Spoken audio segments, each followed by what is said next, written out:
Sejam muito bem-vindos. Alberto Oliveira Pinto, historiador e contador de histórias, regressa ao Mar de Letras com reedições que atravessam o tempo e a memória. Entre elas temos a sua monumental História de Angola, da pré-história ao início do século XXI, e o seu romance de estreia, editado pela primeira vez em 1990, Eu à Sombra da Figueira da Índia, que traz na capa o olhar fotográfico do pai sobre a Luanda dos anos 60. Vamos à conversa.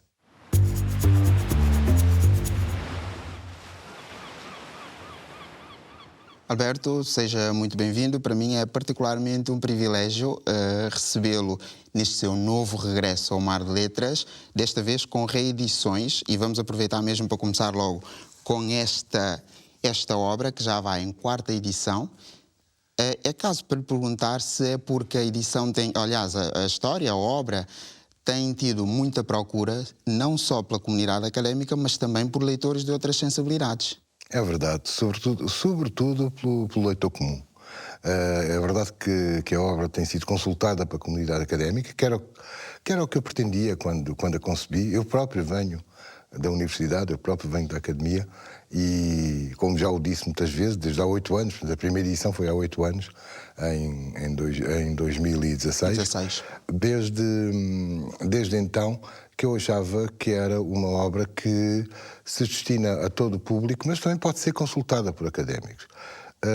No entanto, tem sido o público em geral, quer angolano, quer português, quer outros, a procurarem eu diria, não sei se manual ou guia da história de Angola, que não a esgota, mas que pode dar orientações a quem não conhece a história de Angola. Na altura já teve a oportunidade de vir aqui ao Mar de Letras e falou um bocadinho só do livro.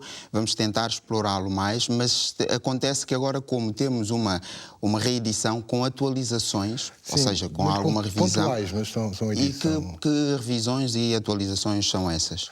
As atualizações nesta nova edição são muito pontuais, mas uma experiência, ou aliás até 2 experiências importantíssimas que eu, como historiador, me apercebi ao longo destes 8 anos que passaram e que me ajudaram muito a aprofundar ainda mais aquilo que digo, além do contacto com o público. Sim, ao contacto com o público através do livro, mas também através de 2 outros veículos. Um foi o curso livre História de Angola, que fiz e espero continuar a partir do próximo ano, durante 7 anos na UCLA. Acessível a quem quiser, é um curso livre, a quem quiser inscrever-se. E sobretudo após a pandemia começámos a fazer, quer eu, quer a UCLA, a fazer o curso online. Então tivemos inscrições não só de pessoas residentes em Lisboa, mas noutros lugares de Portugal e em outros países, em Angola, no Brasil, até na Europa, até ao longo da Europa. E depois, a partir de 2021, eu comecei a fazer um programa de YouTube que é o Lembra-te Angola. Sim. Uma das coisas que eu lhe iria perguntar era precisamente se esse curso livre de História de Angola que desenvolve, que coordena na UCLA, tem contribuído para essa procura, mas já temos a resposta que se confirma. Quer explicar outros contornos e outras implicações desse curso no sucesso desta obra? De uma forma geral, o que eu penso é que o público em geral, e não me refiro apenas ao angolano, sem dúvida começa pelo público angolano, evidentemente trata-se de uma história de Angola, mas não me refiro apenas ao público angolano, também ao português, que eu faço parte dos 2 países e vivo em Portugal. O desconhecimento da história de Angola é muito, muito grande ainda. Há pessoas que não sabem, absolutamente não têm a menor ideia do decurso da história de Angola ao longo dos séculos. Ao historiador cabe a função de chamar a atenção das pessoas para isso. Mas qualquer indivíduo, qualquer cidadão penso eu, deve ter a preocupação de aprofundar os tempos, as cronologias, o que se passou, o que é que vem antes, o que é que vem depois. No caso de Angola e no caso dos outros países, no caso africanos, que foram antigas colónias, que passaram por uma situação colonial, é compreensível, pela história, por uma história recente, é compreensível que tenha havido silenciamentos, aspectos ignorados e também silenciamentos. E também os tais estereótipos advenientes de um determinado discurso colonial. Mas, por outro lado, também isso não se deve apenas ao colonizador, ao colonialista, também se deve aos próprios povos. Os próprios povos também vão silenciar, também acabam por esquecer uma história que está, ou uma multiplicidade de histórias que está passada, que é transmitida pela tradição oral e que acaba por ser apagada. Eu poderia encontrar, em relação à história de Angola, uma quantidade de exemplos. Agora está-me a ocorrer um, mas podia encontrar imensos. Por exemplo, o caso da profetisa do Congo, Beatriz Quimpavita, da viragem do século XVII para o século XVIII. Se o Amadou for às redes sociais ver a Quimpavita, a maior parte das informações que aparecem sobre a Quimpavita é que a Quimpavita terá congregado o Congo, e fê-lo, de facto, conseguiu em certa medida unir um Congo que estava em guerra civil, mas a versão que aparece na Unesco normalmente é que ela congregou o Congo contra o colonizador português. Ora, isso não é verdade. Mitos desses encontramos também com relação à Conferência de Berlim, que supostamente não foi assim, não dividiu a África a régua e esquadro. Não foi a Conferência de Berlim que dividiu a África a régua e esquadro. A Conferência de Berlim deliberou, em termos de direito internacional, os princípios a partir dos quais se iriam dividir as fronteiras coloniais africanas. São 4 princípios que a Conferência de Berlim anuncia. É o princípio da proibição do tráfico de escravos, não era novo, já vinha do Congresso de Viena de 1815, já tinha 70 anos, mas depois tem o princípio da livre navegabilidade nos rios. Isso vai ser muito importante, vai ter influência não só, por exemplo, no caso de Cabinda e no caso de Casamansa. Casamansa é vendida ou é cedida por Portugal à França precisamente porque tem um rio para escoar as mercadorias. E depois há mais dois outros pontos. O princípio da liberdade de... Está enunciado religião, mas não é religião, é evangelização, o que também é importantíssimo. A história, no caso de Angola, importantíssimo mesmo. O caso das missões protestantes versus missões católicas. Não é por acaso, quando vêm os movimentos independentistas, os líderes são protestantes. Tem que ver com esse princípio da Conferência de Berlim. E, finalmente, o princípio da ocupação efetiva do território. Ou seja, o colonizador tinha que... Portugal, por exemplo, para ter uma colónia, tinha que comprovar que tinha ou domínio militar ou acordo de protetorado com Estados. Ora, só a partir daí, depois disso, é que as potências europeias, acordando entre si, começam a dividir a África a régua e esquadro. É depois. E estes esclarecimentos, esta missão de levar a história de forma mais fácil ao comum dos interessados, é o que o leva a ter as tais séries então no YouTube. Como é que nos consegue explicar, aliás, a dinâmica dessas séries no YouTube? Eu sou um cota, não é? Dizem agora, sou um cota. Eu cheguei se eu não fosse o apoio do meu filho, que é técnico de som, e agora mais recentemente também é de imagem, não é? Se não fosse o apoio do meu filho, eu não teria feito esta... E antes disso... O apoio dele é em relação a Lembra-te Angola, a série Lembra-te Angola. Antes disso, estava-me a esquecer um apoio anterior, que é o apoio da minha amiga Anabela Carvalho, da UCLA, com quem, na sequência do curso de Livro História de Angola, também fizemos, e podemos continuar a fazer, mas está no YouTube, uma outra série mais curta chamada Fragmentos da História de Angola. Mas pronto, se não fosse o apoio deles, eu sozinho seria incapaz de fazer esses vídeos. Mas penso que é uma forma de chegar ao grande público, às pessoas. E ao mesmo tempo, as redes sociais têm um aspecto que os órgãos, os mass media não têm. É que as pessoas podem discutir, as pessoas podem fazer comentários, podem colocar interagir, questões. Colocar questões, até dar novas informações. Eu tenho aprendido com vários espectadores e seguidores do Lembra-te Angola e do Fragmento de História de Angola. Alberto, voltamos já à conversa. Para já, vamos espreitar um excerto de um dos últimos episódios publicados da série Lembra-te Angola.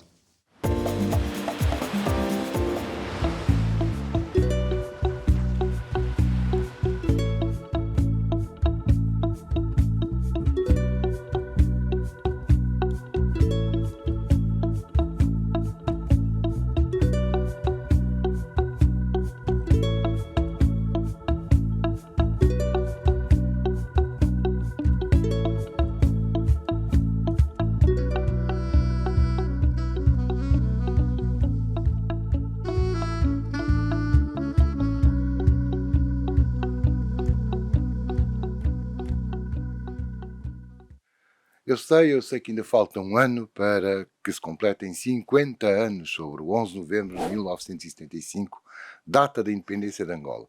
É um número redondo, 50 anos, será só para o ano, em 2025, mas este ano, neste 11 de novembro de 2024, faz 49 anos, mas calha ser uma segunda-feira, um dia do Lembra-te Angola. Eu não podia deixar de mencionar o 11 de novembro hoje.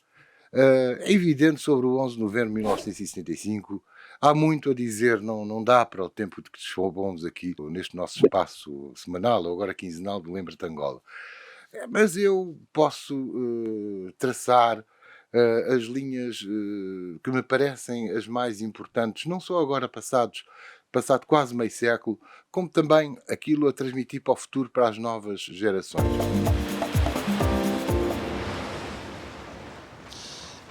Alberto, na sequência do que nós estávamos a falar, de alguns pormenores históricos importantes que o livro traz, também encontramos a lei de Palmerston, Bill Palmerston. Exato. O que pretendia e em que consistia essa lei?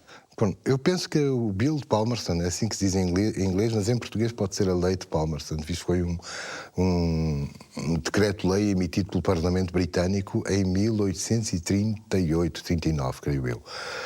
Eu penso que esse facto era importantíssimo estudar em qualquer curso de história de Angola ou de outro país africano, e mesmo na história da Europa também, porque tem que ver com o fim do tráfico de escravos. O fim do tráfico de escravos, ou de escravizados, como agora se diz, não se deveu a princípios morais, deveu-se a princípios de interesse económico. A Grã-Bretanha tinha tido uma revolução industrial no início do século XIX. E por esse facto é que dispensa a mão de obra escravizada e passando a ter uma mão de obra assalariada. Aliás, mal paga, explorada, etc., mas que não alimentava. O escravo tinha que ser alimentado e, portanto, era uma despesa. E é por isso que a Grã-Bretanha é o primeiro país ocidental se não a abolir oficialmente, mas é praticamente logo na viragem, no início do século XIX, não só a abolir, mas também a perseguir os outros, para se sobrepor a eles. Ora, em 1838, 39, o Parlamento, como Portugal era um país de fracos recursos, não tinha tido uma revolução industrial, Portugal continuava a comerciar escravos entre a África e Brasil. O próprio Brasil, já independente, mas também não tinha tido uma revolução industrial, continuava a ser um país muito agrário. Ora, a Grã-Bretanha delibera, pelo Bill de Palmerston, que os navios portugueses confere o direito a navios de guerra britânicos, chamados cruzeiros, de poder capturar navios portugueses caso eles transportem escravos a bordo. E se o fizerem, os navios são declarados navios piratas, são levados a tripulação e o próprio equipamento para a Inglaterra, e houve casos em que alguns oficiais de marinha portugueses foram enforcados na Grã-Bretanha por esse facto. Há um pormenor curioso quando eu escrevi este livro da história de Angola, já o sabia, mas poucos anos antes não sabia. E foi um aluno meu que me chamou a atenção numa aula, já na década de 2000, já por volta de 2008, 2007, 2008. É o que é que os ingleses ou os britânicos faziam a esses escravos que iam a bordo dos navios portugueses. Se os libertavam, ou se os levavam ou se os devolviam às suas comunidades de origem. Não, a verdade é uma história que se fala muito pouco. Levavam-nos para uma colónia britânica chamada Libéria, que supostamente era uma terra de escravos libertados. Atual Libéria. Atual Libéria. Já se chamava Libéria nessa altura, aliás, criada... aliás, cuja capital era Freetown, precisamente. Não? Mas não só para a Libéria, também levavam para a Jamaica, que era uma outra colónia britânica que restava à Grã-Bretanha, de exploração agrícola. Portanto, nem todos iam para essa Freetown. Para essa pseudo-Freetown. Alguns também. Mas o propósito era povoar aquelas terras ou também aproveitar essa mão de obra escrava? Havia um aproveitamento muito grande da mão de obra, nomeadamente na Jamaica. Em Angola teve as suas consequências, o Bill de Palmerston. Aliás, uma delas, há um lugar de memória em Angola, junto do qual eu passei a minha infância. Aliás, por acaso é falado no meu outro livro, que aí está, no Eu à Sombra da Figueira da Índia, é que o Bill de Palmerston, em Luanda, está na origem daquilo que é hoje a Embaixada Britânica, na Cidade Alta. E que, na minha infância, que eu passei a infância nos anos 1960, ainda no tempo colonial, era um consulado. Mas esse consulado vem logo a seguir ao Bill de Palmerston. Os ingleses conseguem ter, os britânicos conseguem ter em Luanda, aliás também tem outro em Moçambique, um consulado com um observatório para poderem olhar para a ilha de Luanda e ver, para a Baía de Luanda, e ver quem é que embarca ou não escravos às escondidas. E chegaram a Londres muitos relatórios denunciando muitas famílias angolanas. Situações. Algumas dessas famílias são conhecidas ainda hoje, são nomes conhecidos. Situações curiosas. E uma outra também é sobre os termos ultramar e províncias ultramarinas, que terá surgido supostamente de um conceito muito anterior ao Estado Novo. Muito anterior. Que conceito? O Estado Novo foi ressuscitá-lo. Exatamente. O termo ultramar e províncias ultramarinas aparece na legislação portuguesa na Carta Constitucional. Numa das revisões, a Carta Constitucional é de 1826, mas o termo ultramar e províncias ultramarinas aparece por volta de 1850, na Carta Constitucional. É abolida com a Primeira República. A Primeira República vai chamar colónias e império colonial. A Primeira República e também a primeira fase do Estado Novo, com a Constituição de 1933. Chama-se Colónias e Império. Quando é que Portugal, ainda Estado Novo, resolve recuperar essa terminologia de ultramar e províncias ultramarinas? É depois de 1951. É depois da Segunda Guerra Mundial, quando a Organização das Nações Unidas começa a defender o princípio dos povos à autodeterminação. E o Portugal salazarista vai argumentar, não, nós não temos povos que dominamos, nós temos províncias ultramarinas. Então vão recuperar essa expressão que vinha há 100 anos. Era de 1850, é recuperada em 1951, são 100 anos exatos. E a minha infância e depois o 25 de Abril e as independências vão apanhar essa expressão, ultramar e províncias ultramarinas, que vinha do século XIX. Que vinha do século XIX. E o 25 de Abril, e o pós-25 de Abril, aliás, que factos é que encontramos no livro?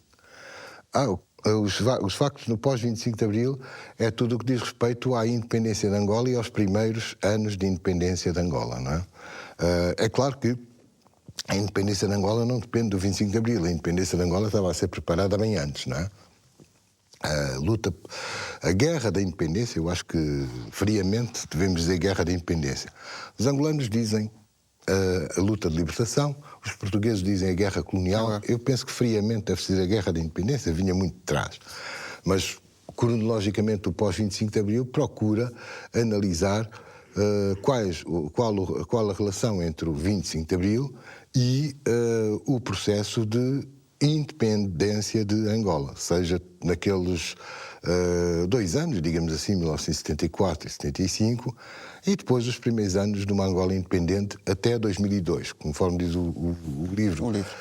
Tem como subtítulo até o início do século XXI. Esse início do século XXI são apenas 2 anos, é até 2002, que é quando acaba a Guerra Civil em Angola.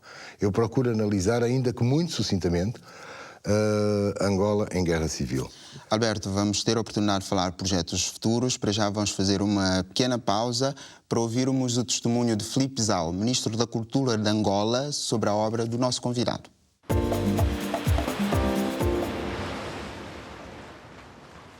É com o maior prazer que manifesto a minha satisfação pela nova edição da História de Angola, da autoria de Oliveira Pinto, um académico pelo qual nutro o meu maior respeito, admiração e amizade. Oliveira Pinto tem feito um incansável trabalho de investigação em prol da memória do povo angolano e da relação deste com outros povos que têm com Angola uma história comum. Dou-lhe desde já os meus parabéns pelo bom trabalho que tem realizado, não só no âmbito da investigação, mas também da literatura. Envio-lhe desde já daqui um forte abraço.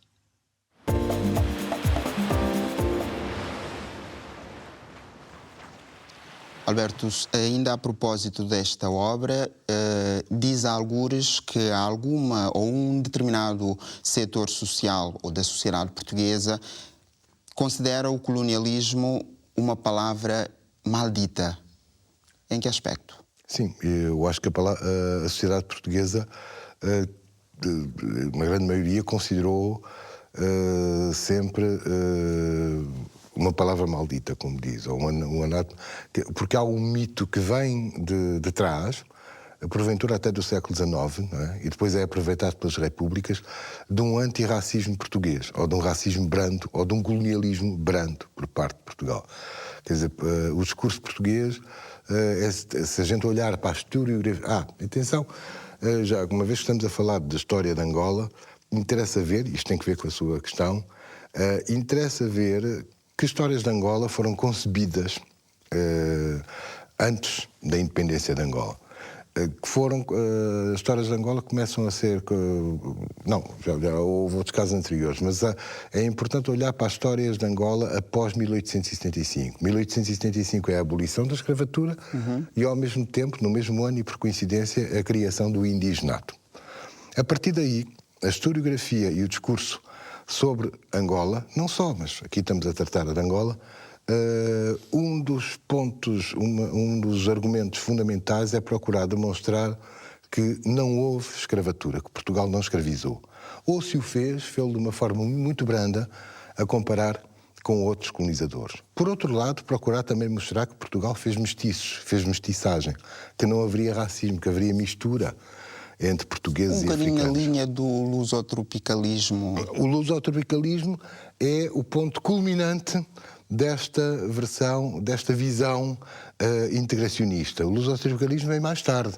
Vem, no caso brasileiro, em 1933, mas é importado para Portugal já em 1951, naqueles argumentos pós-guerra que falei há pouco. É o culminar disso. Mas houve outras teorias anteriores ao lusotropicalismo, já no século XIX, que procuravam esta ideia.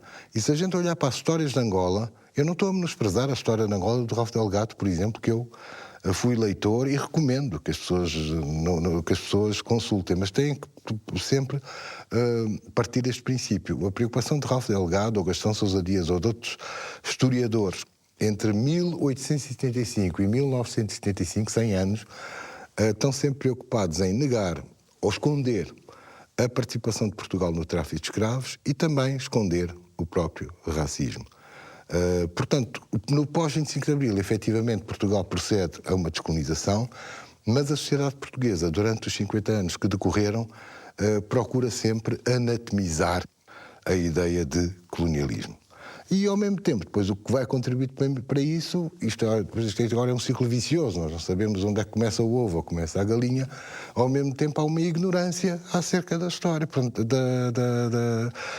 da história, no caso de Angola, da história da colonização. Há uma ignorância, mas há uma memória, as pessoas vivem com as suas memórias, é o dia-a-dia e muitas vezes essas histórias têm registros próprios. É o que acontece, por exemplo, com esta reedição também de 2023, da sua primeira publicação de 1990. Alberto, esta obra sobre as suas memórias, de alguma forma pode-se dizer que são obras da sua memória de Angola, continua atual?